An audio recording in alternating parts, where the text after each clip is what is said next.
নমস্কার, আপনারা দেখছেন WBSLST জিওগ্রাফি। আমি নিয়ে এসেছি 10,000 MCQ এর মেগা সিরিজ। আমরা লাস্ট ক্লাসে কি করেছিলাম? গ্লোবাল ওয়ার্মিং থেকে কিছু প্রশ্ন দেখেছিলাম। আজকে নেক্সট প্রশ্ন। তো আজকের প্রথম প্রশ্ন হচ্ছে, নিচের কোনটি ক্লাইমেট চেঞ্জ অ্যাডাপ্টেশনের উদাহরণ? ক্লাইমেট চেঞ্জ অ্যাডাপ্টেশনের উদাহরণ।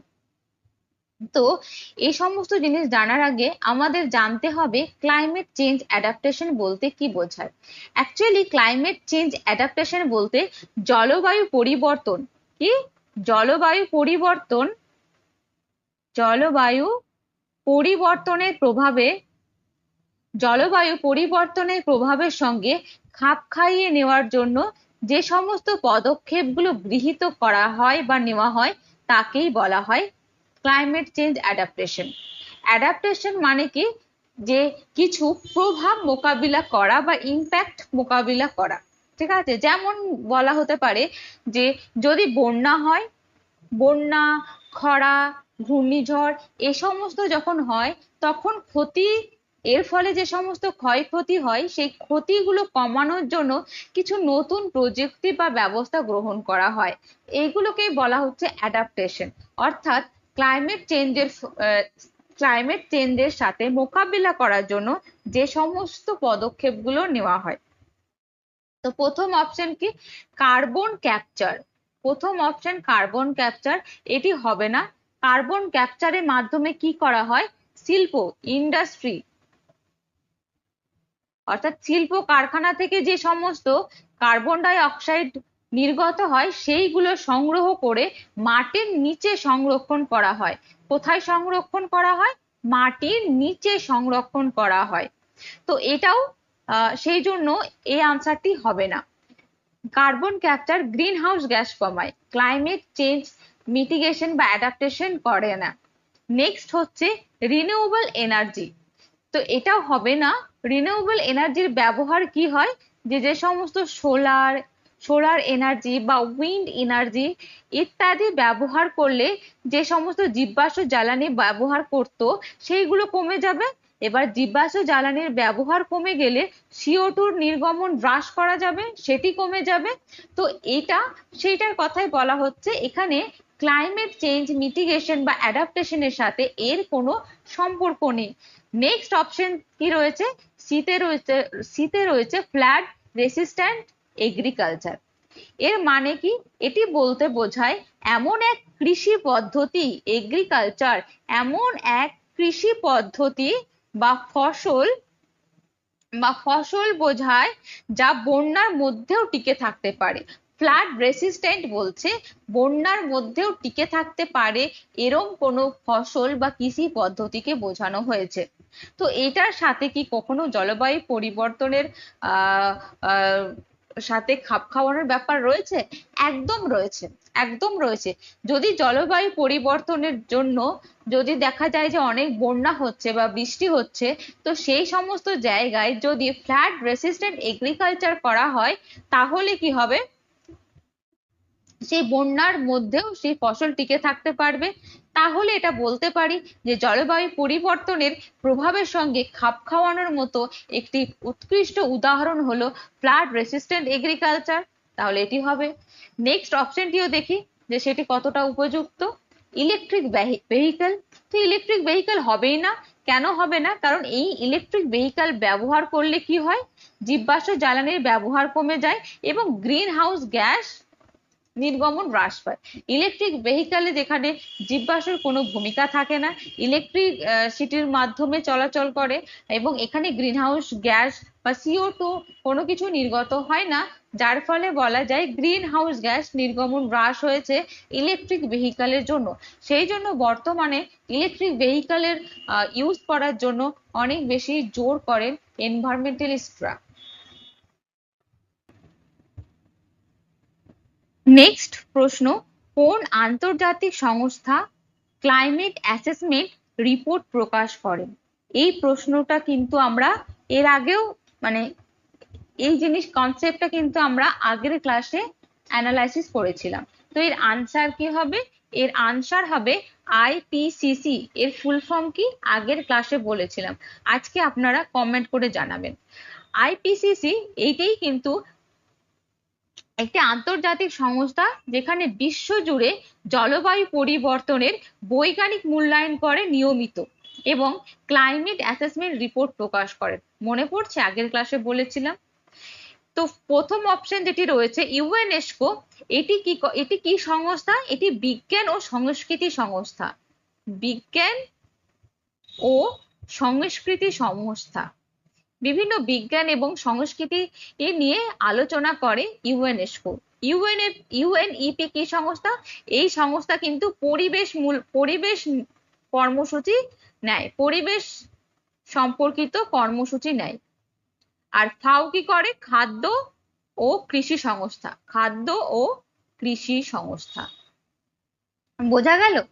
নেক্সট প্রশ্ন তাহলে কি, নিচের কোনটি ব্ল্যাক কার্বনের প্রধান উৎস?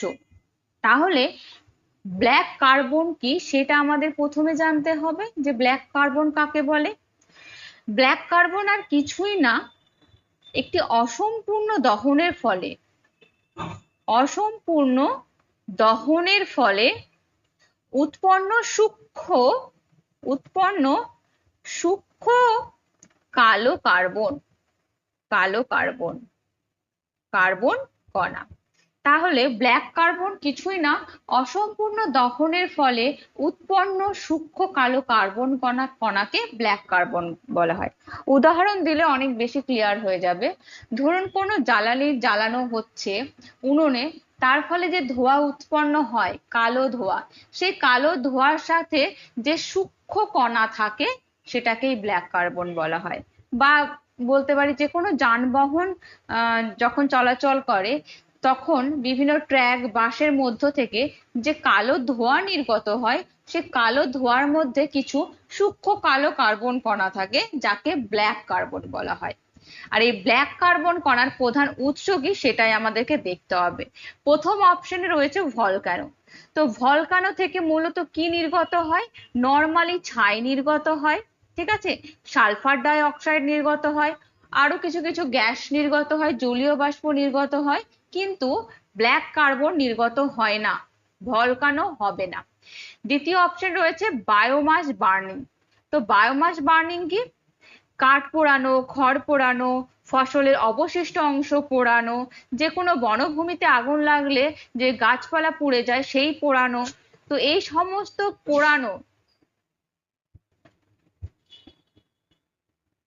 এই সমস্ত জিনিস পোড়ানো বা এইগুলো যখন অসম্পূর্ণভাবে পুরোটা পড়ে না, তখন কি হয়? এর থেকে ধোঁয়া উৎপন্ন হয় এবং এছাড়া কিছু সূক্ষ্ম কালো কার্বন কণা উৎপন্ন হয় বা সেই ধোঁয়ার সাথে নির্গত হয়। তো সঠিক আনসার হবে বায়োমাস বার্নিং। ওশান হবে না। কেন ওশান হবে না? ওশান ব্ল্যাক কার্বন উৎপন্ন করে না, বরং মহাসাগর কি করে? এই ওশান করে CO2 বা কার্বন ডাই অক্সাইডকে শোষণ করে নেয়, অর্থাৎ কার্বন সিঙ্কের কাজ করে, কার্বন সিঙ্ক হিসেবে কাজ করে। তো ওশান কোনো মতেই হবে না। গ্লেশিয়ার কি? গ্লেশিয়ারও হবে না। গ্লেশিয়ার হবে না, কেন হবে না? কারণ ব্ল্যাক কার্বন বরফের ওপর জমে অ্যালবেডো কমিয়ে গ্লেশিয়ারকে দ্রুত গলাতে সাহায্য করে। গ্লেশিয়ার তো বরফ, এখানে ব্ল্যাক কার্বন থাকতে পারে না। ব্ল্যাক কার্বন যদিও বা থাকে তাহলে অ্যালবেডো কমিয়ে দেয়। কেন? ব্ল্যাক কার্বনের রং কালো আর অ্যালবেডো বেশি পরিমাণে হয়ে থাকে সাদা বরফ, সেই জন্য অ্যালবেডোর পরিমাণ কমিয়ে দেয়। তো এখানে গ্লেশিয়ারও হবে না, সঠিক আনসার হবে বায়োমাস বার্নিং। নেক্সট প্রশ্ন হচ্ছে গ্লোবাল ওয়ার্মিং এর ফলে নিচের কোনটি বৃদ্ধি পায়? এখানে গ্লোবাল ওয়ার্মিং বলতে কি বোঝায় এখানে আমি আর বললাম না, সরাসরি আমরা অপশনে চলে যাব। প্রথম অপশনে বলা হয়েছে marine heat wave. Marine heat wave কাকে বলে সেটা আমরা একটু জেনে নিই। সমুদ্রের কোনো অঞ্চলে যদি সমুদ্র পৃষ্ঠের তাপমাত্রা কিছুটা বৃদ্ধি পায় বা অস্বাভাবিকভাবে যদি বৃদ্ধি পায় এবং সেটা অ্যাটলিস্ট 5 days বা 5 দিন বা তার বেশি পরিমাণে স্থায়ী থেকে যাওয়ার ঘটনাকে ম্যারাইন হিট ওয়েভ বলা হয়। ঠিক আছে। গ্লোবাল ওয়ার্মিং এর কারণে কি হচ্ছে, সমুদ্রে বিপুল পরিমাণ অতিরিক্ত তাপ শোষণ করে ফেলছে। যেহেতু গ্লোবাল ওয়ার্মিং হচ্ছে, তাপমাত্রা বৃদ্ধি পাচ্ছে, সেই কারণে সমুদ্রও বিশাল পরিমাণে তাপ শোষণ করে গরম হয়ে যাচ্ছে। এর ফলে কিন্তু মারাইন হিটওয়েভের সংখ্যা বৃদ্ধি পাচ্ছে বা স্থায়িত্ব বৃদ্ধি পাচ্ছে। ঠিক আছে। এবং এই মারাইন হিটওয়েভের ফলে কি হয়, কোরাল ব্লিচিং হয়। কোরাল কি হয়, ব্লিচিং হয়। কোরাল ব্লিচিং কাকে বলে, আগের ক্লাসে আমরা পড়েছি। মাছ এবং সমুদ্র প্রাণীর মৃত্যু সংখ্যা বেড়ে যায়, কারণ একটা মাছ একটা জলের তাপমাত্রা সহ্য করতে পারে, সেই তাপমাত্রা যদি ক্রস করে ফেলে তাহলে সেই প্রাণী বেঁচে থাকতে পারে না, সেটা মারা যায়। সমুদ্রের একটি বাস্তুতন্ত্র রয়েছে, জীববৈচিত্র্য রয়েছে, সেটা ক্ষতিগ্রস্ত হয়, মাছের পরিমাণ কমে যায়। নেক্সট হচ্ছে কি, গ্লেশিয়ার গ্রোথ। ঠিক আছে, গ্লেশিয়ার গ্রোথ। তো এই গ্লেশিয়ার গ্রোথটা কি, গ্লোবাল ওয়ার্মিং কারণে কি হয়, গ্লেশিয়ার বাড়ে না। গ্লোবাল ওয়ার্মিং এর ফলে গ্লেশিয়ার বাড়ে না, অলওয়েজ কি গ্লেশিয়ার কমে যায়, অর্থাৎ বরফ কিন্তু গলে যায়। তো গ্লোবাল ওয়ার্মিং এর ফলে কখনোই গ্লেশিয়ার গ্রোথ হবে না। পোলার আইস এক্সপ্যানশনও হবে না, কারণ কখনোই মেরু অঞ্চলে বরফের পরিমাণ বাড়তে পারে না, বিস্তার হবে না, কারণ গরম হলে বরফ সবসময় গলে যায়। স্নো কভারও হবে না, স্নো মেল্ট হয়ে যাবে, স্নো কভার হবে না। তাহলে গ্লোবাল ওয়ার্মিং এর ফলে নিচের কোনটি বৃদ্ধি পাচ্ছে, ম্যারাইন হিট ওয়েভ বৃদ্ধি পাচ্ছে, ম্যারাইন হিট ওয়েভ বৃদ্ধি পাচ্ছে। নেক্সট প্রশ্ন, কার্বন নিউট্রালিটি বলতে কি বোঝায়, কার্বন নিউট্রালিটি বলতে কি বোঝায়? তো প্রথমে আমরা কার্বন নিউট্রালিটি বলতে কি সেটা জেনে নিই। কার্বন নিউট্রালিটিকে আবার নেট জিরো কার্বন বলা হয়, নেট জিরো কার্বন বলা হয়। তো এই নেট জিরো কার্বন বলতে এমন একটি অবস্থাকে বোঝাচ্ছে যেখানে যত পরিমাণ গ্রিন হাউস গ্যাস বায়ুমণ্ডলে নির্গত হয়, ঠিক তত পরিমাণে গ্রিন হাউস গ্যাস বায়ুমণ্ডল থেকে অপসারিত হয় বা শোষণ করা হয়। ঠিক আছে, অর্থাৎ কার্বন এমিশন যতটা হচ্ছে, কার্বন এমিশন যতটা হচ্ছে ততটা পরিমাণে কিন্তু কার্বন আবার রিমুভ হয়ে যাচ্ছে, কার্বন রিমুভ হয়ে যাচ্ছে। ঠিক আছে, তো যতটা পরিমাণে কার্বন ডাই অক্সাইড আসছে ততটাই যদি রিমুভ হয়ে যায় তাহলে নেট ইকুয়াল টু কি হবে, নেট জিরো হবে। সেই জন্যই বলা হচ্ছে নেট জিরো কার্বন, অর্থাৎ নিউট্রালিটি অবস্থায় চলে যাচ্ছে।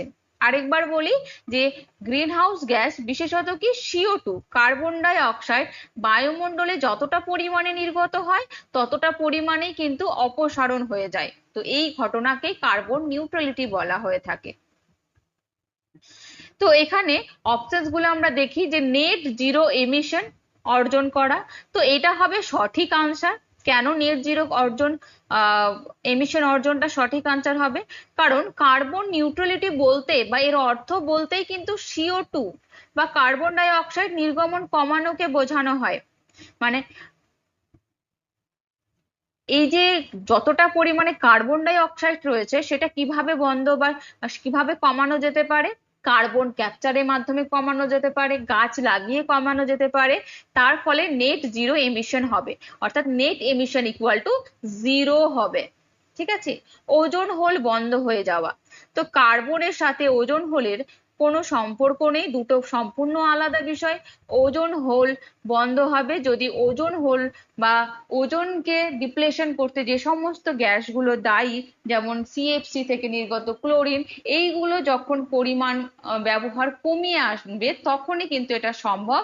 তো কার্বন নিউট্রালিটির সাথে ওজোন হোলের কোনো সম্পর্ক নেই। তো বি তো হবে না, সি অ্যাসিড রেন কমে যাওয়া। তো অ্যাসিড রেনের প্রধান কারণই হচ্ছে সালফার ডাই অক্সাইড এবং, তো নাইট্রোজেন অক্সাইড এবং সালফার ডাই অক্সাইড এই দুটোর কারণেই কিন্তু অ্যাসিড রেন হয়ে থাকে। এখানে কার্বন নিউট্রালিটির কোনো কনসেপ্ট নেই। স্মোক দূর হওয়া, তো স্মোক বায়ু দূষণের একটি সমস্যা, এখানে কার্বন নিউট্রালি অর্জন করলে কিছুটা বায়ু দূষণ কমতে তো পারে, কিন্তু স্মোক দূর হওয়ায় কার্বন নিউট্রালিটির অর্থ নয়। ঠিক আছে, তো এটাও হবে না, ও সঠিক উত্তর হবে নেট জিরো এমিশন অর্জন। নেক্সট প্রশ্ন, নিচের কোনটি গ্রিন হাউস এফেক্ট বাড়ায়? ঠিক আছে, খুব ইজি প্রশ্নের এই উত্তরটা আমি দেব না, এই উত্তরটা আপনারাই কমেন্ট বক্সে দেবেন। নেক্সট প্রশ্ন হচ্ছে কি যে পার্মাফ্রস্ট বললে প্রধানত কোন গ্যাস নির্গত হয়? তাহলে পার্মাফ্রস্টটা কি? পার্মাফ্রস্ট আর কিছুই না, মেরু অঞ্চলের এমন একটি মৃত্তিকা বা ভূমি যেটা কি বছরের পর বছর ধরে কি অবস্থায় থাকে? বরফাবৃত অবস্থায় থাকে। তো বরফাবৃত অবস্থায় অর্থাৎ হিমায়িত অবস্থায় থাকে, তাকেই পার্মাফ্রস্ট বলা হয়ে থাকে। তো এই পার্মাফ্রস্ট থেকে কি গ্যাস নির্গত হয়? তো পার্মাফ্রস্ট থেকে মেনলি আমরা এখানে সঠিক আনসারটা হবে মিথেন। মিথেন নির্গত হয়। কেন মিথেন নির্গত হয়? এই পার্মাফ্রস্টের ভেতরে প্রচুর পরিমাণে প্রাচীন উদ্ভিদ প্রাচীন উদ্ভিদ এবং জৈব পদার্থ জমা অবস্থায় থাকে। তো এই গ্লোবাল ওয়ার্মিং এর কারণে যখন এই পার্মাফ্রস্ট গলতে শুরু করে, তো সেইখানে থাকা কিছু ব্যাকটেরিয়া ওই জৈব উপাদানগুলোকে ভেঙে দেয় এবং পচতে শুরু করে। এই পচনের ফলে এই মিথেন গ্যাস নির্গত হয়।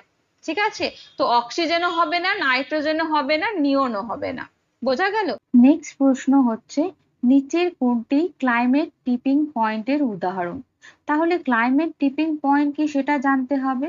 ক্লাইমেট টিপিং পয়েন্ট বলতে এমন এক থ্রেশহোল্ড বা সীমানাকে বোঝানো হচ্ছে যে সীমানাটা পেরিয়ে গেলে আগের অবস্থায় ফিরে আসা যাবে না। অর্থাৎ ক্লাইমেট টিপিং পয়েন্টকে শর্টকাটে আমরা নো টার্নিং পয়েন্ট হিসেবে আমরা মনে রাখতে পারি। নো টার্নিং ব্যাক, পেছনে ফিরে আসা যাবে না। অর্থাৎ একবার সীমানা পার হয়ে গেলে ফিরে আসা খুব কঠিন। তো প্রত্যেকটা অপশন আমরা দেখে নিই। প্রথম এ অপশনে রয়েছে অ্যামাজন রেন ফরেস্ট ডাইব্যাক। তো এই অ্যামাজন রেন ফরেস্ট আমরা জানি পৃথিবীর বৃহত্তম রেন ফরেস্ট। তার সাথে কি কার্বন সিঙ্ক, তার সাথে কার্বন সিঙ্ক। কার্বন সিঙ্ক মানে কি? এই যে বনভূমি, অ্যামাজন রেন ফরেস্ট মানে কি প্রচুর গাছপালা রয়েছে, প্রচুর বন রয়েছে। এই বন যদি ধ্বংস হয়ে যায় তাহলে কি হবে? CO2 শোষণ ক্ষমতা কমে যাবে, কারণ CO2 শোষণ করে কে? গাছ। এবং বায়ুমণ্ডলে কি হবে? CO2 র পরিমাণ বেড়ে যাবে। CO2 র পরিমাণ যদি বেড়ে যায় তাহলে কি ঘটনা ঘটবে? গ্লোবাল ওয়ার্মিং এর মতো ঘটনা ঘটবে। গ্লোবাল ওয়ার্মিং আরো বেশি পরিমাণে বেড়ে যাবে, পৃথিবী আরো বেশি পরিমাণে গরম হয়ে উঠবে। তো এটা হলো একটি গুরুত্বপূর্ণ ক্লাইমেট টিপিং পয়েন্ট। বাকি যে অপশনস গুলো রয়েছে সয়েল ফরমেশন, রিভার মিয়েন্ডারিং, ওয়েদারিং, এইগুলো টিপিং পয়েন্টের সাথে সম্পর্কিত নয়। এইগুলি হচ্ছে ভূপ্রাকৃতিক একটি ধীর গতি প্রক্রিয়া। ঠিক আছে? ভূপ্রাকৃতিক ও ধীর গতির প্রক্রিয়া। এগুলি জলবায়ুর চরম সংকটের সাথে সরাসরি যুক্ত নয়। তাই এই কোশ্চেনের আনসার গুলো এইগুলো হবে না, হবে Amazon rain forest dieback. Next প্রশ্ন, ক্লাইমেট অ্যাকশন কোন সাস্টেনেবল ডেভেলপমেন্ট গোল? তো সাস্টেনেবল ডেভেলপমেন্ট গোল বা SDG 2015 সালে গৃহীত হয়। ঠিক আছে? এর মধ্যে টোটাল 17টি গোল থাকে। ঠিক আছে?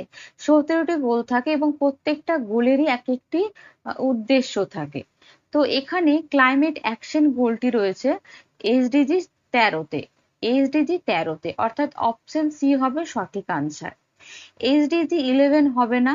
কেন হবে না? কারণ SDG 11-তে বলা হয়েছে সাস্টেনেবল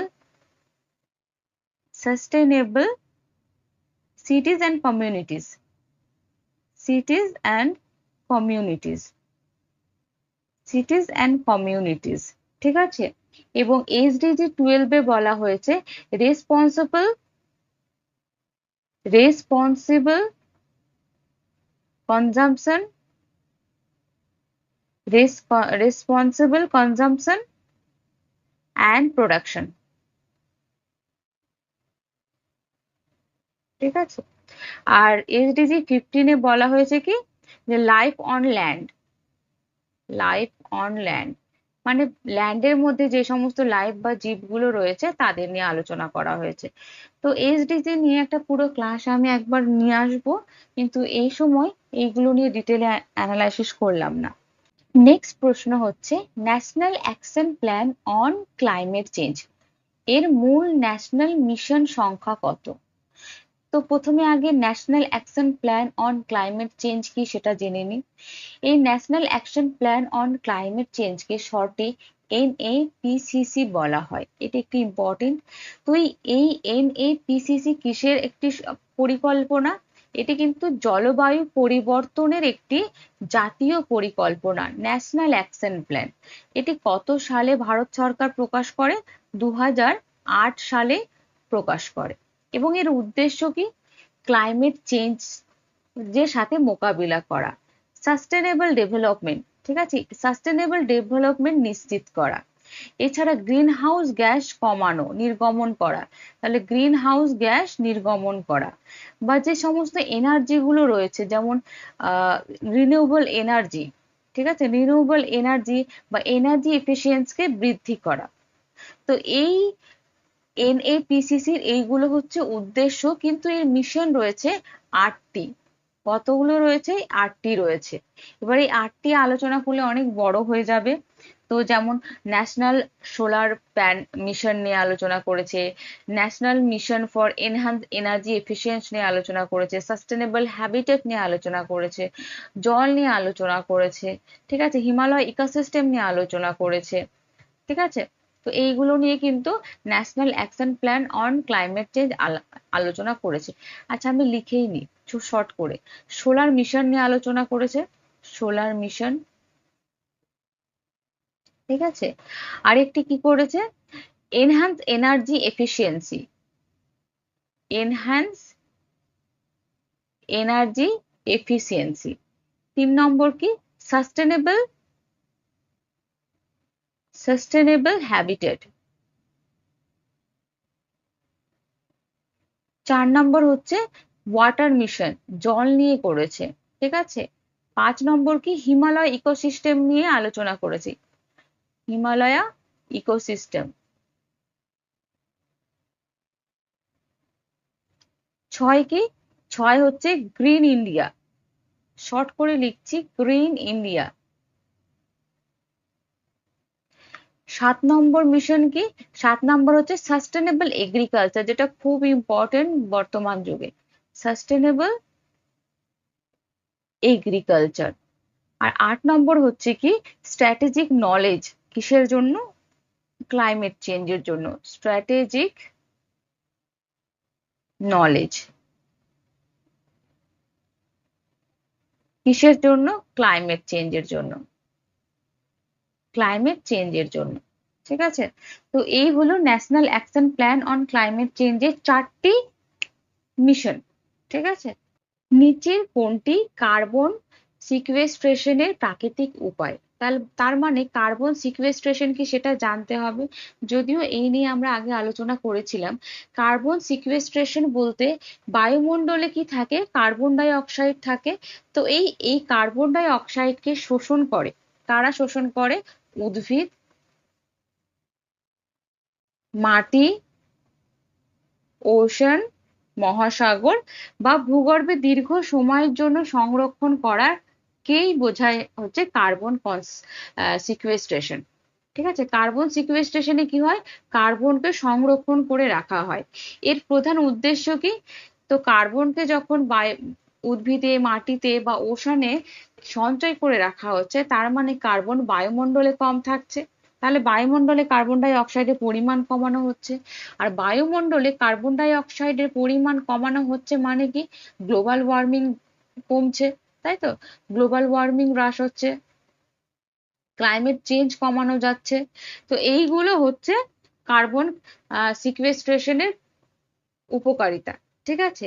তো এবার এটা কিভাবে, এর প্রাকৃতিক উপায় কোনটি সেটা আমাদের জানতে হবে। প্রথম অপশনে রয়েছে অ্যাফরেস্টেশন, গাছ লাগানো। তো আমরা দেখছি উদ্ভিদ কিন্তু কার্বন ডাই অক্সাইডকে শোষণ করে নেয়। তাহলে যদি বেশি পরিমাণে গাছ লাগানো যায়, তাহলে কিন্তু কার্বন সিকুয়েস্ট্রেশনটা করা যেতে পারে, এবং এটি পুরোপুরি প্রাকৃতিক একটি উপায়। তো আনসার কিন্তু অ্যাফরেস্টেশন হবে। নেক্সট হচ্ছে মাইনিং।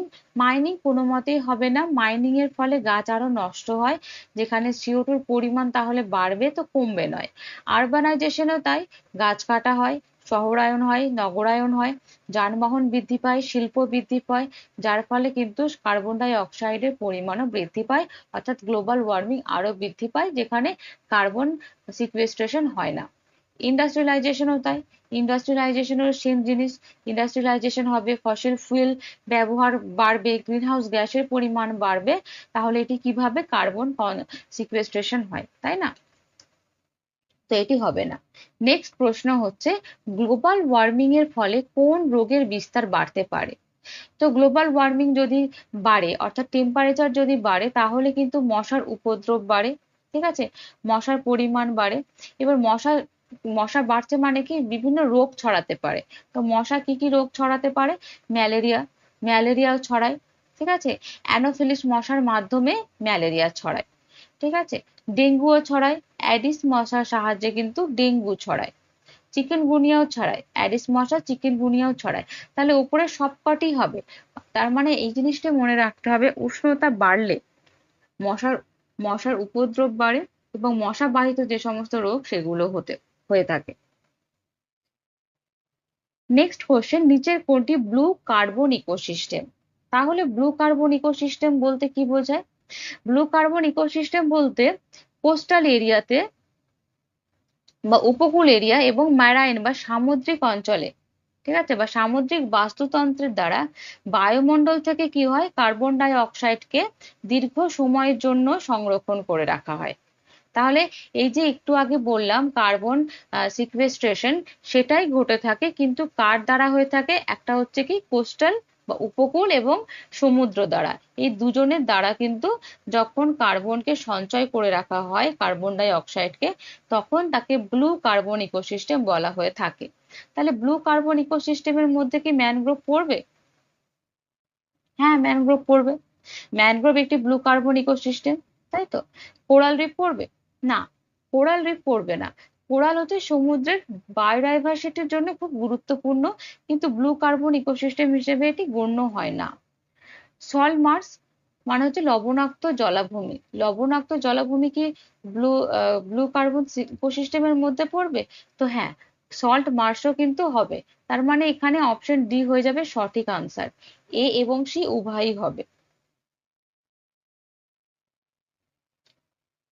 নেক্সট প্রশ্ন এবং আজকের লাস্ট প্রশ্ন, গ্লোবাল ওয়ার্মিং কে 1.5 ডিগ্রি সেলসিয়াস এর মধ্যে সীমাবদ্ধ রাখার লক্ষ্যে কোন আন্তর্জাতিক চুক্তি নির্ধারণ করা হয়েছে?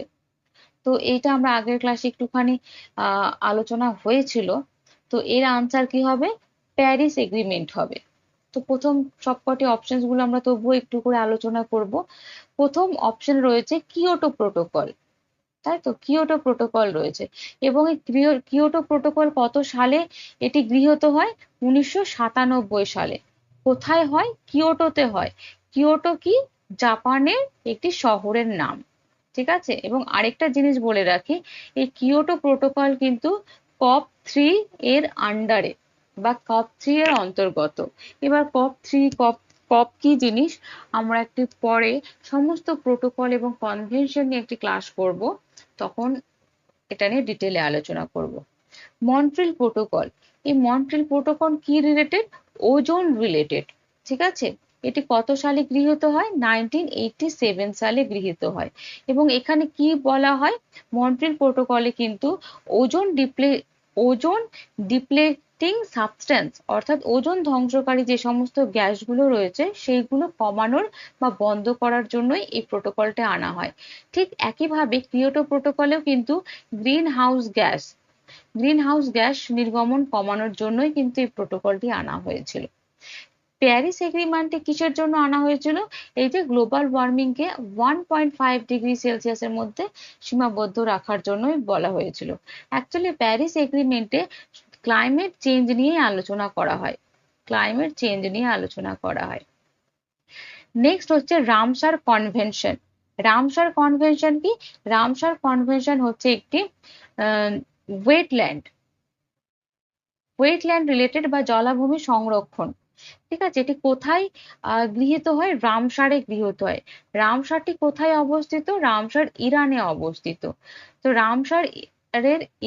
ইরানের রামসারে 1971 সালে এই ওয়েটল্যান্ড বা জলাভূমি সংরক্ষণের জন্য একটি কনভেনশন আনা হয়েছিল, যেটাকে রামসার কনভেনশন বলা হয়।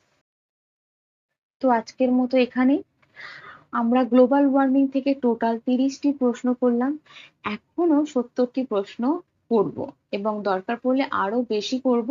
তবে আমার টার্গেট প্রত্যেকটা টপিক থেকে মিনিমাম 100টি করে প্রশ্ন করা, বা পরবর্তীতে দেখবো এর থেকেও হয়তো বেশি প্রশ্ন করব, কারণ আমার টার্গেট 10,000 এমসিকিউ প্র্যাকটিস করা। ঠিক আছে? এবং 10,000 এমসিকিউ মানে এই নয় যে একই এমসিকিউ বারবার করে হবে, প্রত্যেকটা এমসিকিউ থাকবে আলাদা। ঠিক আছে? দেখতে থাকুন, পড়তে থাকুন।